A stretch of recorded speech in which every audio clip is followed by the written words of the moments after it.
Oh, vous savez, monsieur le pasteur, pour moi, le vrai mariage, c'est vraiment à l'église. Au nom de cette conviction, beaucoup de personnes, que ce soit dans l'islam et même dans certains courants chrétiens, vont solliciter des bénédictions dans des communautés religieuses sans être passées par la mairie. Or, le système français, c'est que pour être marié, il faut passer à la mairie. C'est ça qui fait que notre mariage est reconnu. Et vous le savez, le Seigneur honore les autorités et les systèmes de loi quand ils sont mis en place dans des structures qui respectent l'humain. C'est pourquoi le vrai mariage, ça n'est pas à l'église, le vrai mariage, c'est à la mairie. À l'église, ce que l'on vit, c'est une bénédiction qui est donnée à un couple déjà marié. C'est ça qui fera la différence entre une cérémonie protestante et une cérémonie catholique où les mariés, bien que mariés à la mairie, ont le sentiment d'entrer dans l'église en n'étant pas encore vraiment mariés.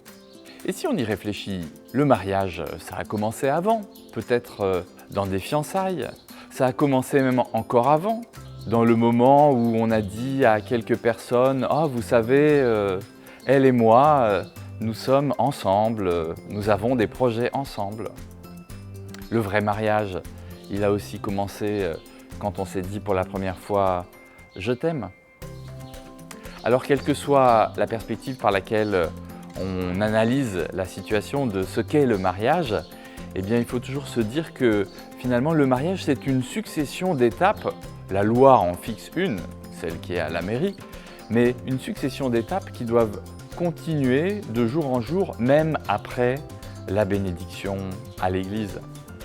Le mariage c'est une construction côte à côte où, comme le dit l'adage, on marche ensemble dans une même direction.